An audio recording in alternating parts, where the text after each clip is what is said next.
안녕 태호야. 토끼띠들의 2022년 이민년 한 해 운세에 대해 알아보도록 할게.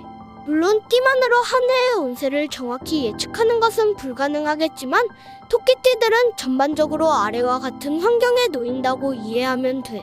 토끼띠에 해당하는 출생연도는 51년생은 신묘년생, 63년생은 개묘년생, 75년생은 을묘년생, 87년생은 정묘년생, 39년생, 99년생은 기묘년생들이야.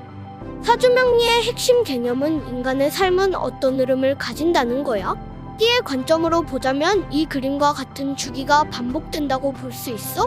작년에 급격하게 성장세를 탔던 토끼띠들은 환경적으로 주목받는 무대 위에 올라서게 돼. 그렇다면 주목받는 무대에 올라서게 된 토끼띠들이 이민년 한 해 어떤 환경에 놓이게 되는지 구체적으로 살펴보도록 할게. 토끼띠들에게 이민년은 나의 의지와는 상관없이 무대 위로 올려진 상황을 의미해. 내 속에 있는 것을 반강제적으로 바깥으로 꺼내야 하는 상황이 발생하고 그 과정에서 긍정적 일들과 부정적 일들이 함께하게 돼. 중요한 것은 내가 주도권을 쥔 것이 아니라 상대방이 주도권을 쥔 상황에서 내가 끌려가면서 여러 가지 일들이 발생한다고 보시면 돼. 싫은데 하면서 결국 무대로 올려진 기운? 그러면서 내 진면목을 뽐내는 한 해가 된다고 생각하시면 될 거야. 내가 주도권을 쥐지는 못했지만 2022년은 에너지의 힘이 굉장히 왕성하기 때문에 사회적으로 활동성이 확보되며 안정적 발전과 신분의 상승도 기운도 있다고 볼 수 있어.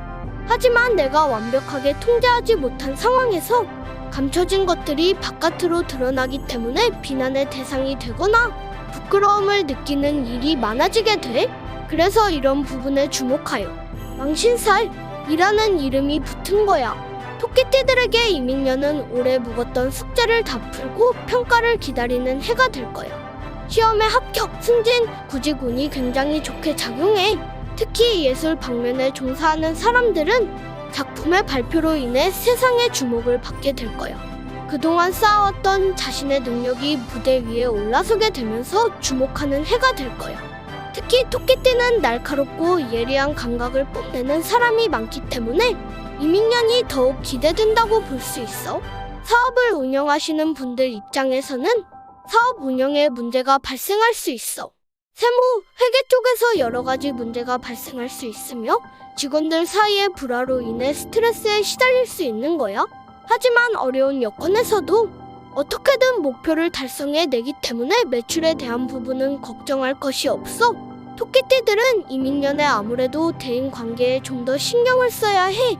이민년의 기운은 재물적으로는 상당히 좋은 기운이지만 인간관계에서는 별로 좋지 않은 기운으로 작용하기 때문이야. 이민년에는 특히 직장이나 모임에서 시비와 갈등, 구설수에 시달리는 일이 많이 생길 수 있어. 스스로 자기 실속에 눈이 멀어서 주변을 배려하지 않다가 손가락질을 당하는 경우가 많기 때문에 과욕으로 인해 인심을 잃지 않도록 유의해야 해. 전체적인 기운이 왕성한 상황에서 내 의지와는 상관없이 끌려가게 된다는 것은 재물적으로는 굉장히 좋은 의미야. 토끼띠들은 올해 전혀 예상하지 못했던 상황에서 의외의 돈이 생길 수 있어. 고정수익 외적으로 사례금이나 위로금, 포상금, 성과금, 합의금 등의 형태로 목돈이 생길 수 있는 거야. 대인관계에서는 스트레스를 받거나 사람들에게 손가락질을 받는 일이 있을 수 있겠지만 그 와중에 실속을 차릴 수 있기 때문에 재물적으로는 좋다고 볼 수 있어. 평소에 자존심을 중시해서 재물적으로 손해를 봤던 사람일지라도 올해만큼은 자존심을 버리고 이득을 챙기는 상황이 발생하게 돼. 뭐로 가도 서울만 가면 된다는 식으로 수단과 방법을 가리지 않고 돈벌 궁리를 하며 그에 발맞춰 재물이 형성되는 한 해가 될 수 있어. 토끼띠들은 애정운에 있어서 이민년이 최고의 해가 될 수 있어. 그간 잘 풀리지 않았던 연애, 결혼이 성사되는 해가 바로 이민년이 될 거야. 이 경우도 마찬가지로 자신이 주도하에 연애가 진행되는 것이 아니고 상대방의 적극적인 구애로 결혼과 연애가 이루어진다고 볼 수 있어. 물론 부정적인 상황이 발생할 수도 있는데 나는 아무런 감정이 없는데 상대방의 일방적인 구애 행동으로 구설수에 오를 수 있어? 직장 상사나 선배의 끈질긴 애정 표현으로 곤란해지는 상황이 발생하며 결국 내가 욕을 먹는 상황까지도 발생할 수 있는 거야. 또한 이민년에 발생하는 연애의 경우 내 평소 마음과 상관없이 돌발적으로 이루어졌다가 짧은 시간에 마무리되기도 해.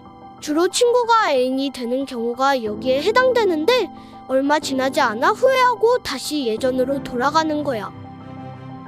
자의반 타의반으로 무대 위로 올려져 주목을 받는다는 것은 자칫 부담스러운 일이 될 수 있어 감추고 싶었던 면이 드러나는 등 부정성도 드러날 수 있는 거야. 하지만 이 가파른 상승의 기운은 토끼띠를 세상에서 크게 주목받게 만들며 곧이어 토끼띠들은 무대 전체를 장악하게 되는 힘을 가지게 돼.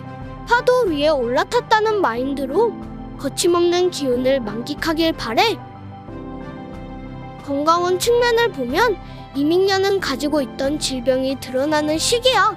그동안 앓고 있던 질병이 밖으로 드러나게 되며 건강검진이나 우연한 계기로 자신의 병을 알게 돼. 이민년의 기운이 무대 위로 올라가면서 어두운 곳이 들춰지는 의미가 있기 때문에 숨겨진 건강상의 문제가 드러난다고 볼 수 있는 거야. 이민년의 기운이 가져도 주는 소중함이라고 볼 수 있어. 특히 여성의 경우 신장이나 방광, 자궁의 수술 운이 있어. 건강검진의 계획을 세워보시는 것도 좋을 거야. 오늘은 여기까지만 할게. 다음 영상에서 또 만나. 안녕.